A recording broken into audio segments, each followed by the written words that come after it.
Assalamualaikum warahmatullahi wabarakatuh. Nama saya Hashim Marus Azharabidin Ibnu Rusdi, kamar 4. A'udzu billahi minasyaitonir rajim. Bismillahirrahmanirrahim.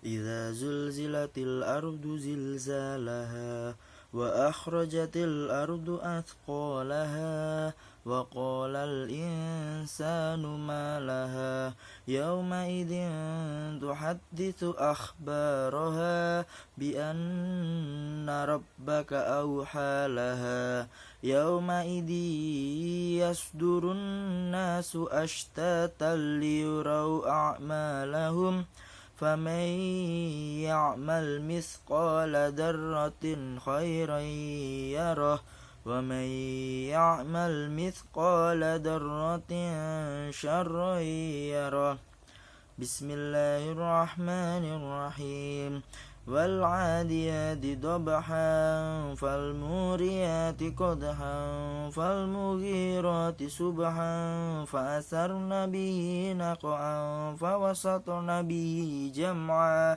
إن الإنسان لربه لكنود وإنه على ذلك لشهيد وإنه لحب الخير لشديد أفلا يعلم إذا بعثر ما في القبور وحصل ما في الصدور إن ربهم بهم يومئذ لخبير.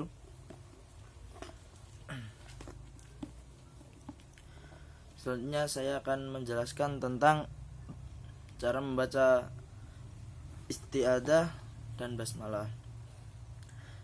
Isti'adzah adalah bacaan yang biasa kita baca sebelum bismillah, yaitu ta'awudz.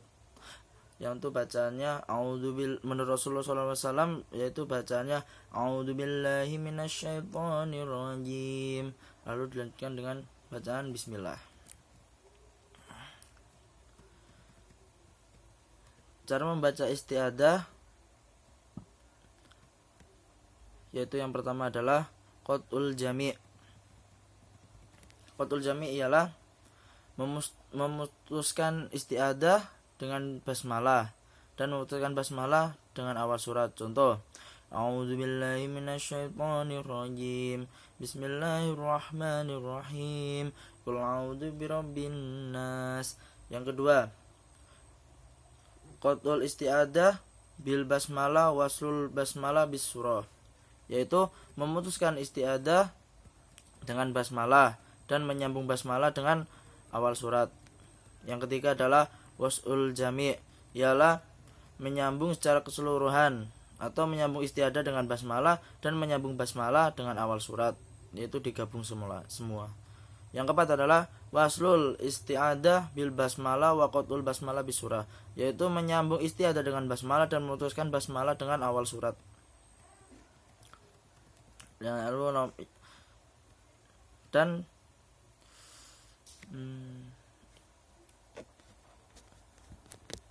Lalu cara membaca basmalah di antara akhir surat dan awal surat. Yang pertama adalah qat'ul jami', ialah memutus semuanya, yaitu memutus akhir surat dengan basmalah dan memutuskan basmalah dengan awal surat. Ya, selanjutnya qat'ul akhir bisani wa waslu asani bisalis, insyaallah, ialah memutuskan akhir surat dengan basmalah dan menyambung basmalah dengan awal surat. Yang ketiga, waslul jami', ialah menyambung secara keseluruhan, yaitu menyambung akhir surat dengan basmalah dan menyambung basmalah dengan awal surat. Yang keempat, waslul akhir bi al-sani wa qat'ul sani bisalis, ialah menyambung akhir surat dengan basmalah dan memutuskan basmalah dengan awal surat.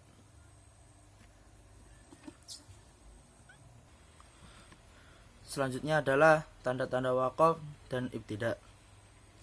Waqaf atau berhenti dikarenakan ayat yang telah berakhir dan di situ memang sudah ditentukan berhenti menurut pandangan para ulama. Tanda-tanda waqaf itu Yang pertama adalah waqaf lazim yang berbentuk mim, itu harus berhenti dan wajib harus berhenti. Yang kedua adalah waqaf mutlak yang biasanya tandanya adalah tok kecil di atas. Boleh berhenti atau boleh terus, tapi lebih baik berhenti. Selanjutnya waqaf jaiz yang biasa huruf jim, boleh berhenti atau boleh terus. Yang kedua, yang keempat waqaf mujawaz, boleh berhenti tapi lebih baik terus. Yang kelima waqaf murakashi, dibolehkan berhenti dalam keadaan terpaksa atau darurat. Lalu kila waqfin, waqaf yang tidak ditetapkan oleh sebagian besar ulama. Lalu waqaf mustahab, berhenti lebih baik tapi terus juga boleh. Lalu waqaf tanda tidak boleh atau lam, kecuali kalau bawahnya terdapat tanda awal ayat yang membolehkan waqaf secara mutlak. Lalu waqaf mustahab al-waslul awal, tanda boleh berhenti dan boleh terus. Lalu al-wafu aula, lebih baik waqaf. Qola mu'annak, apabila berhenti salah satunya, tidak boleh berhenti kedua-duanya. Lalu waqaf samai, tempat waqaf nabi. Lalu waqaf sakta, tanda berhenti sejenak tanpa mengeluarkan napas. Nah, sedangkan ibtidah adalah berawalnya bacaan. Yang selanjutnya adalah makharijul huruf. Makharijul huruf memiliki pengertian yaitu tempat keluarnya huruf menurut para ulama qori.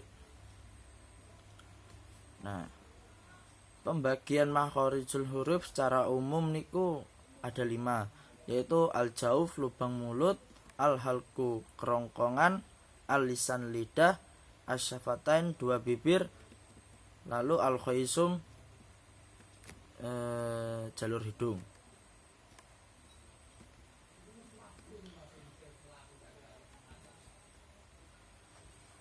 Lalu gharaibul Quran.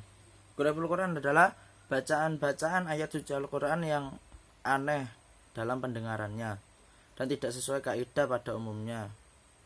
Simbol dalam Al-Quran itu tertulis dengan jelas, namun dalam pengucapan dan pelafalannya berbeda dengan tulisannya. Dalam Al-Quran kalimat yang tergolong gharaib ada 5 macam yang tersebar dalam 5 surat sebagai ada imalah, ismam, tashil, nakalah, nakol, dan sakta. Pada hakikatnya gharaib tidak hanya beberapa kalimat saja, melainkan hampir ratusan kalimat. Namun dalam pembahasan ini akan dimasukkan dalam bab al-muskilat fil qatli. Yang pertama adalah imalah.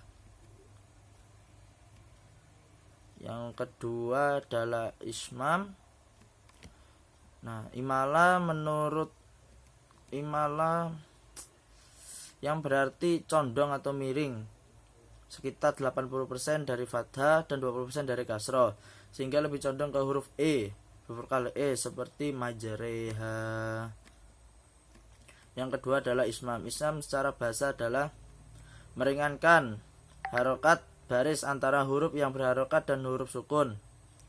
Secara istilah ismam dikatakan oleh Abu Syamah ialah suara dengung murni sebagai syarat adanya dhamma dari nun yang disembunyikan. Nah, yang ketiga adalah tashil. Secara bahasa